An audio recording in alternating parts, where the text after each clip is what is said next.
হ্যাঁ, এখানে 1 নম্বর প্রশ্নটি রয়েছে যে √1 প্লাস √1 এর বর্গ কত।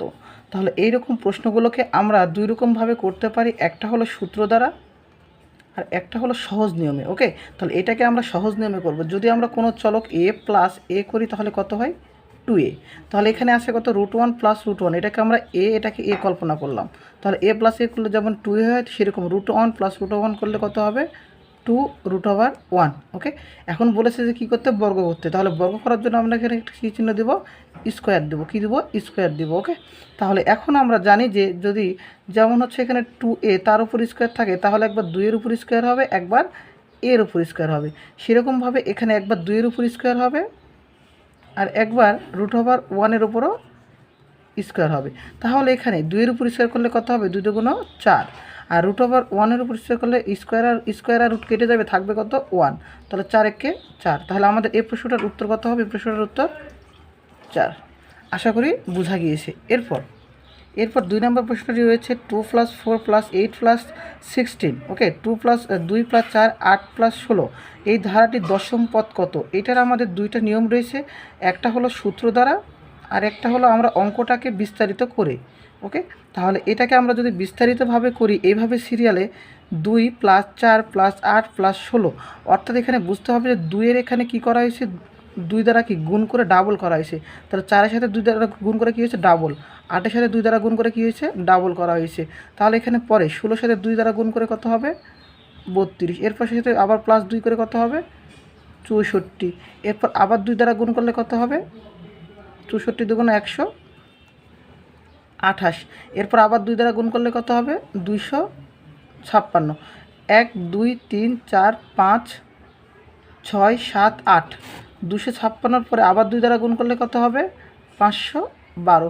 512-কে আবার 2 দ্বারা গুণ করলে কত হবে 1024। তাহলে দশম পদটি কত হচ্ছে 1024। তাহলে এই অঙ্কটিকে আমরা এখন সূত্র দ্বারা করে দেখাবো।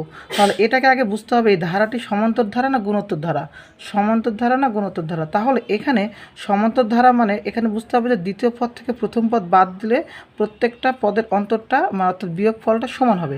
4 থেকে 2 বাদ দিলে 2 হয়, 8 থেকে 4 বাদ দিলে 4 হয়, কিন্তু এখানে পার্থক্যটা সমান না। সেই জন্য আমরা কী করবো, এটাকে দেখবো যে এটা গুণোত্তর ধারা কিনা। তাহলে গুণোত্তর ধারার জন্য আমরা এখানে আর পাবো, আর হচ্ছে মানে পরপদ ভাগ পুরোপদ। 4 ভাগ 2 করলে কত হয় 2, 8 ভাগ 4 করলে 2, 16 ভাগ 8 করলে 2। ওকে, তাহলে এখানে প্রত্যেকটা আর এর মান কত পাচ্ছি 2 পাচ্ছি। এখানে প্রথম পদ বলতে এ বলতে কত এখানে 2। ওকে, তাহলে আমরা এ পাইছি আর পাইছি। এখানে এন এর মান কত হবে, এন বলতে কত পদ বলেছে দশম পদ, তাহলে এন এর মান হবে 10। ওকে, তাহলে আমরা পদ নির্ণয় গুণোত্তর ধারার পদ নির্ণয় সূত্র জানি, পদ নির্ণয় এ r⁴n-1, a × r⁴n-1। তাহলে এর মান কত পাইছি, প্রথম পদ 2।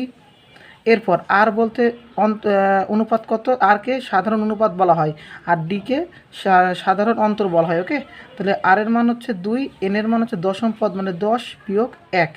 তাহলে এখান থেকে আমরা পেলাম 2, আর এখান থেকে 10 থেকে 1 বাদ দিলে কত হবে 9। তাহলে এখানে আমরা 2 × 2⁹ কত হবে, 2⁹ আমরা যদি ক্যালকুলেটারে ফেলি তখন সেটার মান হবে 512। কত হবে সেটা 512। ওকে, ইংলিশে লিখছি, দুঃখিত, 512। তাহলে 512-র সাথে আমরা যদি 2 গুণ করি কত হবে 1024। এই ছিল আমাদের উত্তর 1024, এখানে 1024। আমরা এই 2 নিয়মে অঙ্কটাকে সমাধান করতে পারবো। এরপর আমাদের প্রশ্ন রয়েছে 3 নম্বরটি রয়েছে যে 8x⁴ + 8 × x⁴। ওকে, অর্থাৎ আমরা যদি যে কোনো চলক বা যে কোনো সংখ্যা সহগ যদি পাই না কেন তার উপর যদি পাওয়ার বা মাত্রা শূন্য হয়, যেমন 2-এর উপর পাওয়ার বা মাত্রা শূন্য হলো বা চলকের উপর পাওয়ার বা মাত্রা শূন্য হয়, তাহলে তার মানটা আমাদের 1 হবে। অর্থাৎ যে কোনো কিছুর উপর যদি পাওয়ার বা মাত্রা আমরা এখানে কত দিই 0 দিই, তাহলে তার মানটা কত হবে 1 হবে। তাহলে এখানে 8x⁴, তাহলে এই পুরোটা মিলে যদি মাথার উপর যদি কত আছে 0 আছে, অর্থাৎ মাত্রার বা পাওয়ারটা কত আছে 0, তাহলে তার মান কত হবে 1 প্লাস এখানে আছে কত 8 × x-এর উপর 0 মানে কত দেখালাম 1, তাহলে এখানে কত হবে 1 প্লাস 8 8, 1 আর 8 যোগ করলে 1 আর 8 যোগ করলে কত হয় 9। এই ছিল আমাদের উত্তর 9। ওকে, এরপর 4 নম্বর প্রশ্নটি 4 নম্বর প্রশ্নটি সেমভাবে একটু খালি বুঝতে হবে তাহলেই হবে। এখানে যেমন পূর্বে একটি অঙ্কে দেখালাম এ বি দুইটি চলক, তার উপর যদি 2 দিতাম তাহলে কি হতো, একবার এর উপর স্কোয়ার হবে, একবার বি এর উপর হবে। সেমভাবে এই অঙ্কটাও এখানে √3 উপর একবার 4 হবে, √3 উপর পাওয়ার একবার 4 হবে এবং √5 উপর একবার পাওয়ার 4 হবে। তাহলে এখানে একটা জিনিস বুঝতে হবে যে ধরেন যে এখানে √a তার উপর স্কোয়ার করলাম, তাহলে স্কোয়ার রুট কাটলে a হয়। ওকে, অর্থাৎ এখানে √a কয়টা ছিল, 2টা ছিল। √a কয়টা ছিল, 2টা ছিল এখানে। ওকে, তাহলে এখানে 4 মানে এখানে √3 কয়টা আছে, 4টা আছে। তাহলে আমরা যদি 4টা √3 গুণ করি, 2টা √3 যদি গুণ করি আমাদের 3 হয়, আর 2টা গুণ করলে 3 হয়। তাহলে 3 3 এখানে আবার 3 আর 3 পাইলাম, তাহলে এই 3 3 গুণ করলে কত হবে, 9 হবে। ওকে, কত হবে, 9। এটা কিভাবে হলো, কারণ এখানে যে স্কোয়ার এই যে রুট আছে না, তাহলে আমরা √3 লিখবো, এখানে 2টা সেই জন্য এখানে পাওয়ার 2 দিব, স্কোয়ার রুট কাটা সেই জন্য আমরা পেলাম 3। ওকে, এরপর সেমভাবে তাহলে এটা কত হবে, 5 গুণ 5 মানে কত হবে, 25। তাহলে এখন এই দুটা গুণ করলে আমাদের যেটা অ্যান্সার সেটাই মান হবে। তাহলে 5 9 45-এর 5 হাত থেকে 4 9 5 9 45-এর 5 হাত থেকে 4 9 2 18 আর 4 22 225। আশা করি বোঝা গিয়েছে। এরপর 5 নম্বর প্রশ্নটি ছিল যে 4x + 4x + 4x + 4x এর মান কত। এই অঙ্কটাকে আমরা এভাবে মনে রাখবো, a × a মনে করি এখানে a এর উপর পাওয়ার বা মাত্রা বা কোনো সূচক, অর্থাৎ এখানে এই পাওয়ারগুলো কোনো কিছু নেই, মানে তার মানটা কত রয়েছে, সবসময় 1 রয়েছে। কত রয়েছে বললাম, 1। ওকে, তাহলে এখানে 1 যদি থাকে তাহলে আমরা জানি যে প্রত্যেকটি চলক যদি সেম হয় গুণের ক্ষেত্রে মাত্রাগুলোর যোগ হয়, তাহলে চলক সেম এবং মাত্রাগুলোর যোগ, তাহলে এখানে যোগ করে কত হলো, a3। সেমভাবে এখানে আমরা শিখব, এখানে গুণেরটা যে শিখালাম এখানে যোগেরটা বুঝতে হবে। তাহলে এখানে যে কয়টা ছিল, যেমন a + a, তাহলে এখানে কয়টা ছিল, 1টা 2টা 3টা, তাহলে হলো কত, 3a, তাই না। তাহলে এখানে মনে রাখতে হবে যে এখানে সংখ্যা সহ প্রত্যেকটার 1 ধরে নিতে হবে, প্রত্যেকটা সংখ্যা সহ 1। তাহলে 1 2 3 4, তাহলে কয়টা হলো, 4 ইন্টু এখানে 4x। আশা করি এটা বোঝা গিয়েছে। এরপর এই যে প্রথমে যে নিয়মটা শিখেছিলাম, সেমভাবে চলক এখানে না ধরে সংখ্যাটা সেম, তাহলে এর উপর কোনো কিছু নেই, মানে 1 আছে, তাহলে কত হবে, 1 + x। এটা হলো আমাদের কাঙ্ক্ষিত অ্যান্সার। ওকে, এই ছিল আমাদের 5টা প্রশ্নের অ্যান্সার। এরপর আমরা 6 নম্বর প্রশ্নটি দেখব। 6 নম্বর প্রশ্নটি আছে যে সেমভাবে পূর্বের 5 নম্বর প্রশ্নের মতো 3x 3x + 3x। তাহলে এখানে সংখ্যা সহ প্রত্যেকটার 1 যদি ধরি, 1 2 3, কয়টা থাকবে, 3টা, তার উপর আছে 3x। তাহলে এখানে কোনো কিছু নয়, মানে কত আছে, পাওয়ারটা 1 আছে, তাই না, 1 আছে। তাহলে এখানে 3 দিব, 1 + x। এই ছিল আমাদের অ্যান্সার এটা।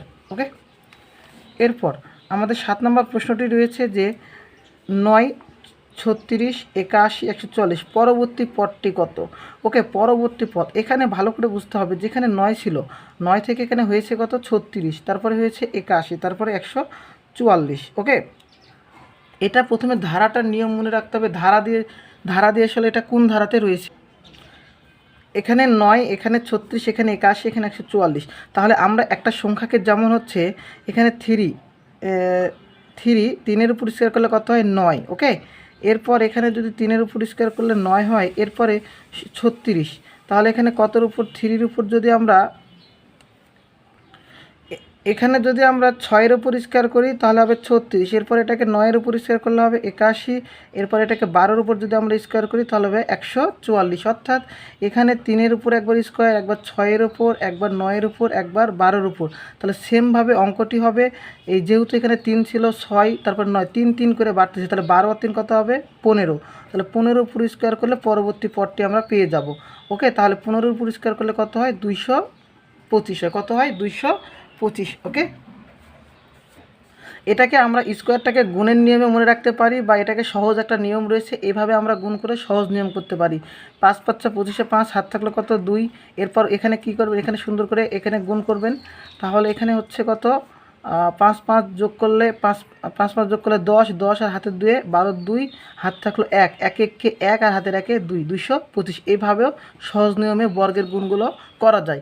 এটার জন্য আমি শর্ট একটা টিপস ক্লাস দিয়েছি যে বর্গের কিভাবে সহজ নিয়মে গুণ করা যায়, অর্থাৎ বড়োভাবে গুণ না করে জাস্ট এক লাইনে সমাধান করা যায়। এভাবে আমরা এটাকে সমাধান করে 225টা বের করলাম। ওকে, এরপর 8 নম্বর একটি প্রশ্ন রয়েছে যে পিতা পুত্রের, এই পিতা ও পুত্রের বয়সের সমষ্টি 80 বছর। এখানে পিতা পুত্র কয়জন? দুইজনের বয়সী সমষ্টি দেওয়া হচ্ছে 80 বছর।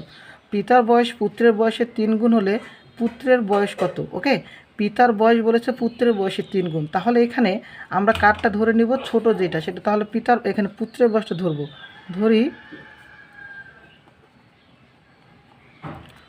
পুত্রের বয়স x বছর। পুত্রের বয়স কত ধরলাম? x বছর। তাহলে এখানে পিতার বয়স কত হবে? পিতার বয়স কত বলেছে? পুত্রের বয়সের 3 গুণ, তাহলে কত হবে? 3x বছর। যেহেতু এখানে সমষ্টির কথা বলা হয়েছে তাহলে আমরা লিখতে পারি যে প্রশ্ন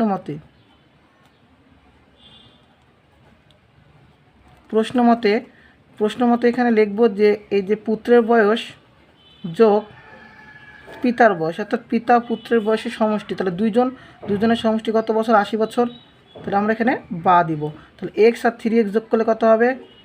4x সমান 80। এরপর বা দিব, তাহলে এখানে যেহেতু 4 এই এক্সের সাথে কি আছে অবস্থায়? গুণ অবস্থায়, তাহলে অবশ্যই কী হবে? ভাগ হবে। ওকে, 4 বলছে এখানে 4, বাংলায় 4। ওকে, একই কথা। x সমান 80, নিচে এই যে 4টাই পাশে গুণ আছে বসে যায়, ভাগ হবে। তাহলে 4 একে 4, 4 20 80। অতএব x সমান 20 বছর। তাহলে x বলতে কে? x বলতে পুত্রের বয়স। তাহলে এখানে আমরা লিখব কি? পুত্রের বয়স 20 বছর। আর এখানে পুত্রের বয়স চেয়েছে, পুত্রের বয়স আমাদের বের হয়ে গেছে। এখন আমরা করব পিতার বয়সটা দেখিয়ে দিই। পিতার বয়স 3x, অর্থাৎ আমরা কি করব? 3 গুণিত 20 সমান 3 20 60 বছর। আমরা এভাবে পিতার বয়স বের করতে পারি, অথবা মোট সমষ্টি 80 বছর থেকে পুত্রের বয়স 20 বছর বাদ দিলে আমরা 60 বছর পাবো। যে কোনো এক নিয়মে করলেই হলো। ওকে, এরপর 9 নম্বর প্রশ্নটি রয়েছে পিতা পুত্রের ওপরই, তবে এইটা ভালো করে বুঝতে হবে যে পিতা ও 2 পুত্রের বয়সের গড়। এখানে আমাদের প্রশ্নটা গড় থেকে, আর ওখানে ছিল সমষ্টি থেকে, যে জন্য সহজ ছিল। এই প্রশ্নটাকে ভালোভাবে বুঝলে সমাধানটা করা যায়। এখানে পিতা এবং 2 পুত্র, এখানে বলতে পিতা আর 2 পুত্র কয়জন আছে? এখানে 3 জন লোক। কয়জন আছে এখানে? 3 জন। গড় দেওয়া হয়েছে 30 বছর। 2 পুত্রের বয়সের সমষ্টি দেওয়া হয়েছে 40 বছর, হলে পিতার বয়স কত? তাহলে এখানে আমরা গড়ের একটা সূত্র জানি। গড় সমান কি সূত্র জানি? সমষ্টি ভাগ সংখ্যা। সমষ্টি ভাগ সংখ্যা, বা সংখ্যা না বলে জন বলতে পারি। ওকে, একই কথা। তাহলে এখানে গড় দেওয়া হয়েছে 30 বছর। আমরা এখানে কি লিখতে পারি? গড় সমান পিতা ও 2 পুত্রের বয়সের সমষ্টিকে আমরা শুধু সমষ্টি লিখলাম, আর নিচে জন লিখলাম, কত জন। ওকে, তাহলে এখানে গড় দেওয়া হয়েছে আমাদের কত বছর? 30। গড় 30 বছর, সমষ্টি আমাদের বের করতে হবে, আর নিচে জন বলতে কতজন? পিতা আর 2 পুত্র মিলে 3 জন। তাহলে এখানে সমষ্টি কত হবে? সমষ্টি এটার এটা গুণ করলে 3 × 90 বছর, অর্থাৎ পিতা ও 2 পুত্রের বয়সের সমষ্টি 90 বছর পেয়েছি। তার মধ্যে আমরা 2 পুত্রের বয়সের সমষ্টি যদি 40 বছর পাই, তাহলে পিতার বয়স বের করতে পারবো। তাহলে পিতার বয়স কি হবে? পিতার বয়স সমান এই সমষ্টি থেকে 2 পুত্রের বয়সের সমষ্টি বাদ দিব, তাহলে যেটা হবে সেটা পিতার বয়স। তাহলে কত হচ্ছে? 90 থেকে 40 বাদ দিলে 50 বছর। এটাই ছিল আমাদের পিতার বয়স। এরপর 10 নম্বর প্রশ্নটি রয়েছে কোনো পরীক্ষায় 40% পরীক্ষার্থী ইংরেজিতে এবং 26% পরীক্ষার্থী গণিতে এবং 15% পরীক্ষার্থী উভয় বিষয়ে ফেল করেছে। কতজন পরীক্ষার্থী উভয় বিষয়ে পাস করেছে? এই টাইপের অঙ্ককে আমরা 3টা নিয়মে শিখব। একটা হচ্ছে গ্রাফ দিয়ে, একটি অঙ্কের মাধ্যমে, আর একটা MCQ নিয়মে। ওকে, তাহলে এই প্রশ্নটা কোনো এত পার্সেন্ট পরীক্ষার্থী এত পার্সেন্ট ইংরেজিতে, আমরা একটা গ্রাফ আঁকালাম। এখানে বাংলাকে এটা আমরা বাংলা দিলাম, এটা উভয়, আর এটা হলো গণিতের কথা দিলাম। তাহলে 40% পরীক্ষার্থী, তাহলে এখানে 40, আর ইংরেজিতে 26%, আর 15% পরীক্ষার্থী উভয়। ওকে, তাহলে এই প্রশ্নে উভয়, তাহলে পুরোটা আমি বাংলাটাকে রাখলাম আর উভয়টাকে বাদ দিয়ে দিলাম, তাহলে 40 থেকে 15 বাদ দিলে কত পাবো এখানে আমরা? 25। তারপর এখানে তো 15 আছে, এটাকে নিতেই হবে। এরপর শুধুমাত্র এই যে গণিতের কথা, তাহলে এখানে 15 বাদ দিলে আমরা পাবো কত এখানে? 11। তাহলে এখানে উভয় বিষয়ে পাশ করেছে, উভয় বিষয়ে পাশ করেছে সমান আমরা মোট কত পার্সেন্ট জানি? 100। 100 থেকে এখন এই 3টা যোগ করে বিয়োগ করে দিব, তাহলে 25 যোগ এখানে কত? 15 যোগ এখানে কত? 11। এভাবে করলে প্রশ্নটার অ্যান্সার আমাদের কমপ্লিট হয়ে যাবে। তাহলে এখন যোগ করি, 25 আর 15 কত হয়? 40। 40 আর 11 51, অর্থাৎ কত পার্সেন্ট? 49%। ওকে, 49% পরীক্ষার্থী উভয় বিষয়ে পাশ করেছে। এরপর এটাকে আমরা না বলে এটাকে যদি এমসিকিউ নিয়মে করি, তাহলে সোজা একদম 100 লিখব, লিখে বিয়োগ চিহ্ন দিয়ে এখানে বাংলা সাবজেক্টের জন্য বাংলা লিখলাম, ম্যাথ সাবজেক্টের জন্য ম্যাথ লিখলাম, আর উভয় সাবজেক্টের জন্য ধরো সি লিখলাম। ওকে, তাহলে এইভাবে এই সূত্রটাকে মনে রাখতে পারি, অর্থাৎ যে দুইটা সাবজেক্ট থাকবে সেই দুটো সাবজেক্টের যোগ করব, আর যেটা উভয় থাকবে সেটা বিয়োগ করব, সেটা থেকে মোট 100কে আমরা বিয়োগ করে দেব। তাহলে এখানে 100 মোট কত? বাংলাতে কত? 40, গণিতে 26, আর উভয় হলো 15। 100 বিয়োগ 40 আর 26 যোগ করলে কত হয়? 66 বিয়োগ 15। তাহলে এখানে কত হবে? 100, এখানে 66, এটা ওকে। 66 থেকে 15 বাদ দিলে কত হয়? 51। তাহলে 100 থেকে 51 বাদ দিলে 49। ওকে, আর এটা এখানে সুন্দর করে পার্সেন্ট, কারণ প্রশ্নটা আমাদের পার্সেন্টে ছিল। ক্লিয়ার? এইভাবে আমরা 10টা প্রশ্নের সমাধান করলাম। এরপরে আরও 10টা প্রশ্ন নিয়ে সামনের দিন কোনো একদিন আলোচনা করা হবে। সকলকে ধন্যবাদ।